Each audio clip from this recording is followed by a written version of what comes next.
মাঝরাতে মা তার যুবতী মেয়েকে বোনের ছেলের ঘরে ঢুকিয়ে দিয়ে বলল, যেভাবেই হোক আজ ইরফান তালুকদারকে হাত করবি, সেটা হোক মুখের বুলি দিয়ে নয়তো দেহ দিয়ে। অধরা মেয়েটা মায়ের প্ল্যান আজ করে ভীত কণ্ঠে শুধালো, ইরফান ভাই কি ভুলবে আমাতে?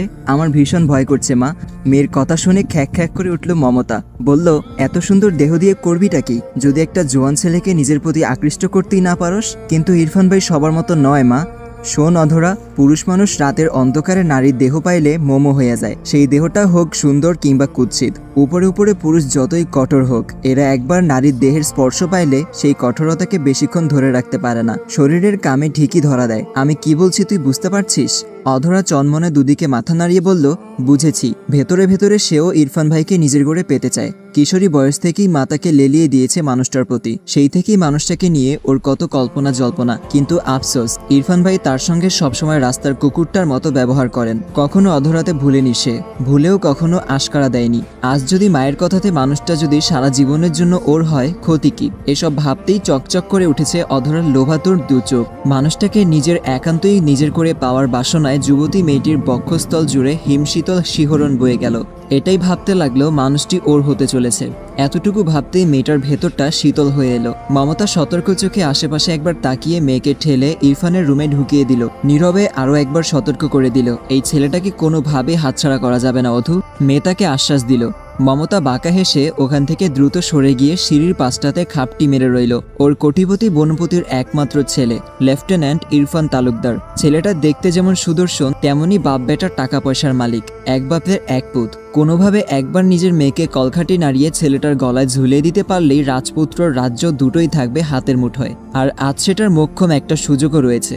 মমতার বড় বোন মৌসুমী তালুকদারের বাড়িতে আজ একটা বিশেষ অনুষ্ঠান চলছে, সেই উপলক্ষে ওরা এসেছে। এছাড়াও রয়েছে ঘরভর্তি মেহমান। এর মধ্যে কোনোভাবে যদি মেয়েটা ঘটনাটা নিয়ে এগিয়ে যায়, তাহলে আজ রাতেই মমতার দুর্দান্ত প্ল্যানটা জুৎসই মতো লেগে যাবে। এসব ভাবতেই মমতা আরও একবার বিজয়ী হাসলো আর মেয়ের সংকেতের অপেক্ষায় করতে লাগলো। অন্ধকার রুমটাতে নিঃশব্দে হাতড়াতে ইরফানের খাটের পাশে গিয়ে দাঁড়ালো অধরা। খাটের একপাশে কাঁথা মুড়ি দিয়ে শুয়ে আছে কেউ। শুনশান নিশুতি রাতে অধরা মানুষটির ভারী নিঃশ্বাসের শব্দ শুনে সেই মানুষটির অস্তিত্ব অনুভব করলো। অমনি তার কপালে সূক্ষ্ম ভাঁজ পড়ল। ইরফান ভাই ফিরেছে? কখন এলো উনি? অধরা জানা মতে ইরফান বাহিরে, ফেরেনি এখনো। ওর তো আরও পরে আসার কথা ছিল। মানুষটা কখন ফিরল? হয়তো অধরা টের পায়নি। এই ভেবে নিজের ভাবনাগুলো থেকে বেরিয়ে এলো মেয়েটা। আগে পিছে আর কোনো কিছু না ভেবে ঘুমন্ত মানুষটার উপর ঝাঁপিয়ে পড়ল। কিছুক্ষণ সেই মানুষটা থম মেরে চুপচাপ থাকলেও যুবতী মেয়ের কামকি আবদার উপেক্ষা করতে পারেনি। আচমকা পুরুষালী দুটো শক্ত হাত অধরার আপত্তিকর জায়গাগুলো ছুঁয়ে দিল। ইরফান ভাই তবে টোপ গিলেছে? এই ভেবেই আচমকা অধরা সাজানোর নাটক মতো উচ্চ স্বরে চিৎকার করে উঠল, ইরফান ভাই কি করছেন? ছাড়ুন আমায় প্লিজ। আমার এত বড় সর্বনাশ করবেন না ইরফান ভাই। মমতা এতক্ষণ তোক্কে রয়েছিল। লাগাতারে অধরার উচ্চস্বরের চিৎকার শুনতে পেয়ে সে বেরিয়ে এলো। সেই সাথে এমন ভাব করলো যেন সে কিছুই জানে না। মমতা ঘুম ভান করে বিচলিত কণ্ঠে মেয়েকে ডাকলো, অধরা, এই অধরা, কি হয়েছে? কি হয়েছে মা? বলতে বলতে দরজার সামনে ছুটে গেল মমতা। ভেতর থেকে ওদের দরজা আটকানো। মমতা কাঠের দরজায় শব্দ করে মেয়ের নাম ধরে অনর্গল ডাকছে। মুহূর্তেই বাড়ির শুদ্ধ মানুষ এসে ঘিরে ধরল ওদেরকে। মাঝরাতে অধরার এলোপাথারি চিৎকার শুনে হতবুদ্ধ তারা। সবার চোখে মুখে প্রশ্ন, সেই সঙ্গে সংশয়। ইরফান তালুকদারের রুমে অধরা কি করছে? দরজা ভেতর থেকে আটকানো কেন? ভেতরে কি চলছে? তার মধ্যে ভিড় ভিঙিয়ে মৌসুমী তালুকদার বোনের কাছে ছুটে এলো। বিচলিত কণ্ঠে জিজ্ঞেস করলো, কি হয়েছে মমতা? অধরা চিৎকার করলো কেন? মমতা কান্নাজড়িত কণ্ঠে জানালো, জানি না আপা। মৌসুমী তালুকদারের কপালে গোটা দুয়ের সূক্ষ্ম ভাঁজ পড়ল। তার ছেলের রুম থেকে মধ্যরাতে একটা মেয়ে ইরফান ভাই বলে ডাকছে কেন? ঘটনা আঁচ করতে তার বেশিক্ষণ আর ভাবতে হলো না।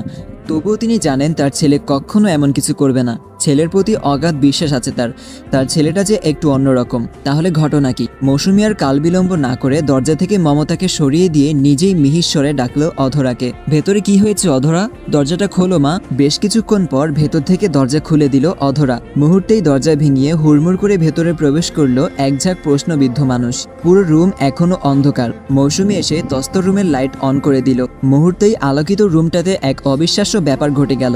রুমে দাঁড়িয়ে থাকা প্রতিটি মানুষ কিছু সময়ের জন্য বাক্যহারা হয়ে গেল। খাটের মাঝখানে স্ট্যান্ড হয়ে শুয়ে আছে এক যুবক, তার পুরো শরীরটাতে চাদর টানা, মুখটাও দেখা যাচ্ছে না। এদিকে রুমের এক কোনায় ভয়ার্ত এলোমেলো কাপড়ে অধরাকে দাঁড়িয়ে থাকতে দেখা গেল। এরপর আর ঘটনা বুঝতে কারো বেশিক্ষণ লাগলো না। মুহূর্তেই রুম ভর্তি মানুষগুলোর মধ্যে চলল তুমুল উত্তেজনা, চাপা মুখ, চাওয়াচাওয়ি। এসবের সবকিছু উপেক্ষা করে মৌসুমী এসে দ্রুত অধরাকে একটা বিছানার চাদর দিয়ে গা ঢেকে দিল। অধরা তৎক্ষণাৎ খালাকে জড়িয়ে ধরে ডুকরে উঠল। খালামণি। মৌসুমী তালুকদার মেয়েটাকে বুকের মাঝখানটাতে টেনে নিল।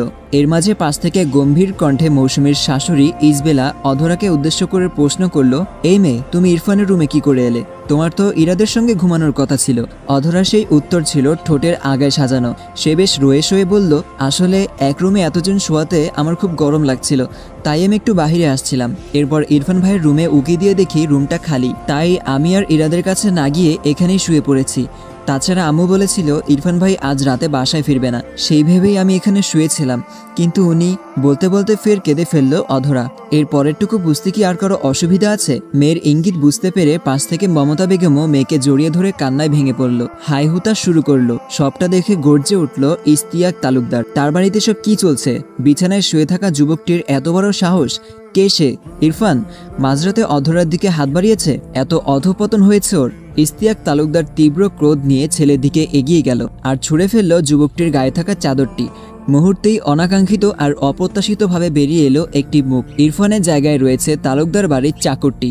ইশতিয়াক তালুকদার যেন হাফ ছেড়ে বাঁচল, সেই সঙ্গে মানুষটা ভারী বিস্ময়ও হলো। সে বিরস কণ্ঠে বার কয়েক আওড়ালো, আরাফাত, আরাফাত, তুমি এখানে? আরাফাত থরথর করে কেঁপে উঠল। সবটা দেখে মমতার মাথায় যেন বিশাল আকাশটা ভেঙে পড়ল। এসব কি হয়ে গেল? ইয়া আল্লাহ, বেচারা মমতা হতবুদ্ধ হয়ে মাথা ঘুরিয়ে মেঝেতে ধপাস করে পড়ে গেল। অধরা আকাশ পাতাল কাঁপিয়ে চিৎকার করে উঠল, না! সবাই যখন এদের নিয়ে ব্যস্ত, আচমকা শুটবুট পরিহিত গমগমে আওয়াজে রুমে উপস্থিত হলো এক যুবক। গায়ে তার এখনো পেশাদার ইউনিফর্ম। তাকে দেখেই ভিড়ের মাঝ থেকে হাসলো শ্যামময়ী একটি মুখ। সেই অবয়বের মেয়েটা দ্রুত ছুটে এসে যুবকটির পাশে দাঁড়ালো, মিহি কণ্ঠে ডাকলো, ইরফান ভাই। নিস্তব্ধতায় প্রতিটি প্রাণের শুটবুট পরিহিত গমগমে আওয়াজটা যেন এক যুদ্ধভাজের পদচারণা। তার প্রতিটি পদক্ষেপে পথটা কেঁপে ওঠে, আর সেই শব্দেই ভেঙে যায় নীরবতা। ক্ষণে ক্ষণে তাজা হয় এক নতুন শক্তি, সাহসের উন্মেষ। রুমের প্রতিটি মানুষ মুহূর্তের জন্য সেই শব্দে থমকে যায়। দৃষ্টি চলে যায় দরজার সামনে দাঁড়িয়ে থাকা লম্বা চওড়া সুঠম দেহের যুবকটির দিকে। তার হালকা চেহারা, মসৃণ ফর্সা ত্বকে উজ্জ্বল বর্ণটাও সবার নজরে পড়ে। ক্লিন শেভ করা মুখটাতে ছড়িয়ে ছিটিয়ে আছে গম্ভীর এক ভাব। মাথায় ছোট ছাটের সোজা চুলগুলো সুন্দরভাবে সাজানো, যা তার পরিষ্কার চেহারার সঙ্গে একদম মানানসই। তবুও যুবকটির ঘোলাটে চোখ দুটোতে রয়েছে এক অদ্ভুত গভীরতা, যেন তার ভাবনাতে, দৃষ্টিতে নতুন নতুন কোনো রহস্য লুকিয়ে আছে। এই রহস্য বোঝার ক্ষমতা যে সাধারণ মানুষদের ধরাছোঁয়ার বাইরে, তাও স্পষ্ট। আচমকা আগমনকারী এই যুবকটির গায়ে পেশাদার ইউনিফর্ম আর মাথায় সঠিকভাবে বসানো ক্যাপ, যা তার সৈনিক সত্তাকে আরও প্রাধান্য দিল। ছেলেকে দেখেই মা সবার আগে এগিয়ে আসলো, চোখে তার উদ্বেগের ছাপ। সেভাবেই মা আনমনার স্বরে বললেন, কখন এলে বাপ? তুমি আজ মেসে যাওনি? ইরফান মায়ের দিকে একবার শান্ত চোখে তাকিয়ে স্পষ্ট স্বরে বলল, আমি তো কয়েকটা দিন ছুটিতেই ছিলাম মা, তাই ইমার্জেন্সি ডিউটি শেষ করে সরাসরি বাসায় চলে এসেছি। মৌসুমী তালুকদার আরও কিছু বলতে যাচ্ছিল, তার আগেই ইরফান মাকে থামিয়ে দিল। সবার দিকে একবার তীক্ষ্ণ দৃষ্টিতে তাকিয়ে টান টান সোজা হয়ে দাঁড়ালো।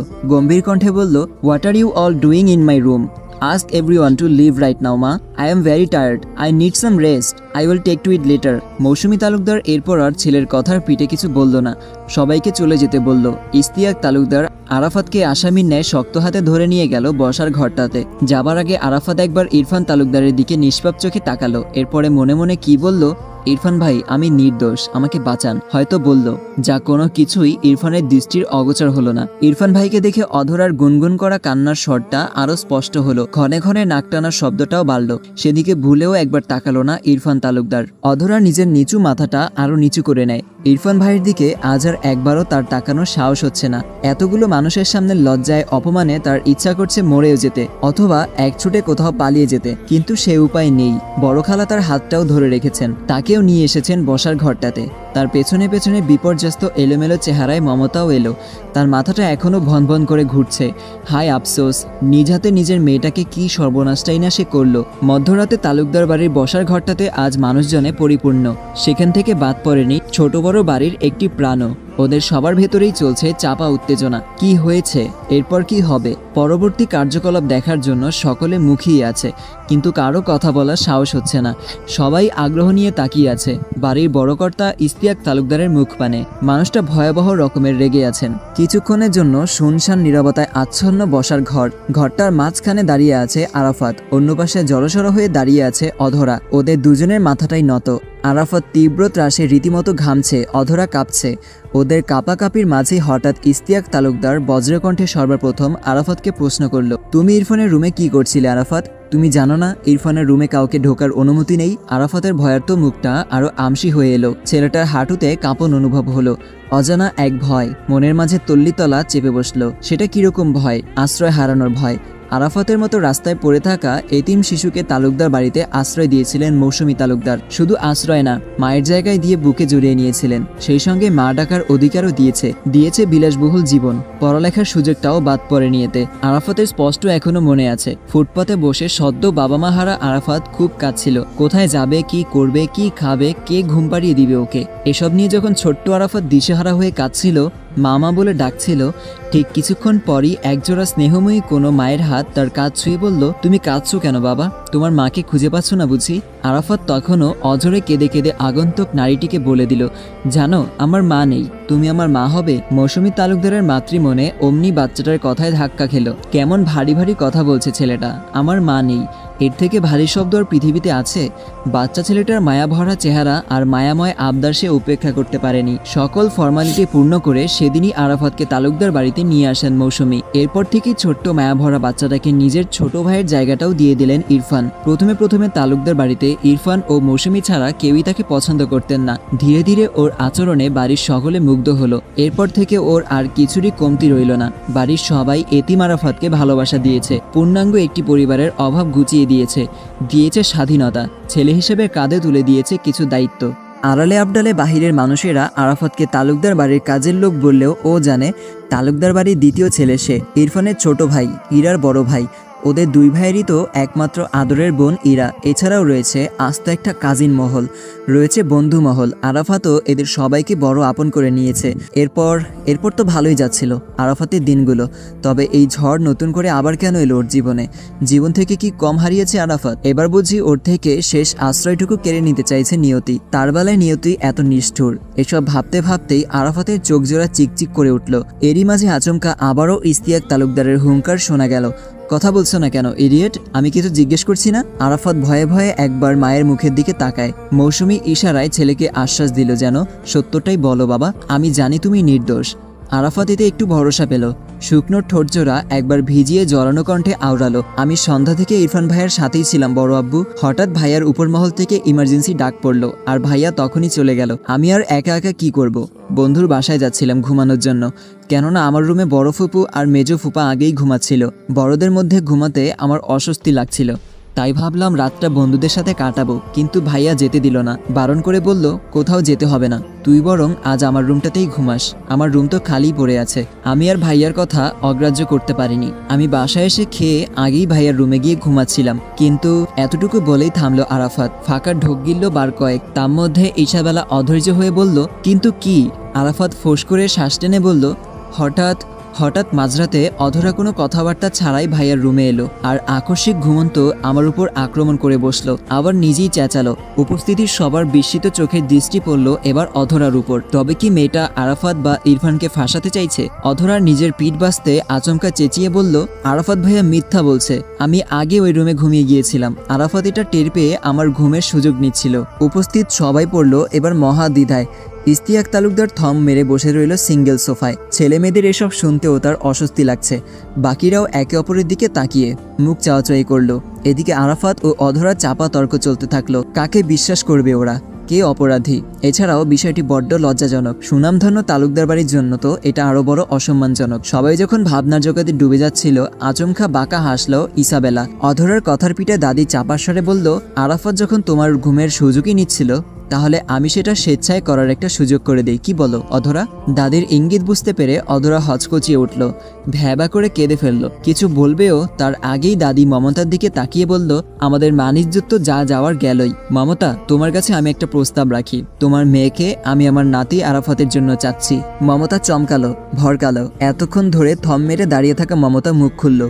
ভারী বিস্ময় নিয়ে সে বলল, আপনি কি বলছেন মাউইমা? বাড়ির চাকরের জন্য আপনি আমার মেয়েকে চাচ্ছেন? ইসাবেলাও খ্যাক খ্যাক করে উঠল। মুখ সামলে কথা বলো মমতা। তুমি কাকে চাকর বলছো? আরাফাতকে।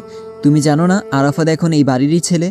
তোমার মেয়ের ভাগ্য ভালো যে আমি এরপরও তাকে তালুকদার বাড়ির বউ করতে চাইছি। আরাফাতের জন্য কেন চাইছেন আমার মেয়েকে? ইরফানের জন্য চাইতে পারলেন না? মমতার মুখের এই বাক্য সরাসরি বলার সাহস হলো না, গিলে ফেলতে হলো এই কথা। কিছু উপায়ন্তর না পেয়ে সে ইসাবেলার বড় মুখের কথাখানা অতি তুচ্ছ তাচ্ছিল্য করল। বলল, চাকর বাকর যতই তালুকদার বাড়ির ছেলে হোক, তার রক্ত তো আর পরিবর্তন করা যাবে না। আরাফাত আর কখনো ইরফান তালুকদার হবে না। চাকর তো চাকরই হয়। থেমে নেই ইসাবেলাও। মমতাকে কঠিন কিছু কথা শোনালো।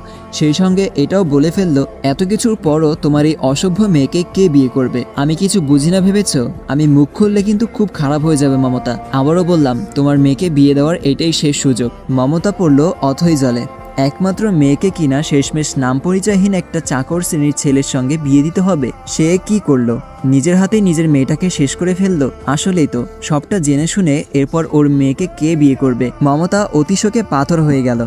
সবটা শুনে অধরা চেতনাহীন হয়ে পড়ল। একে তো মান সম্মান সব শেষ হলো, এর উপর কিনা বিয়ে করতে হবে আরাফাতকে। এদিকে ইসাবেলা তার সিদ্ধান্তে অটল। ইশতিয়াক তালুকদার, মৌসুমী তালুকদার সহ বাড়ির মেঝ ও ছোট বউও চুপ করে রইল। মায়ের উপর সিদ্ধান্ত চাপিয়ে দেওয়ার মতো দুঃসাধ্য ওদের নেই।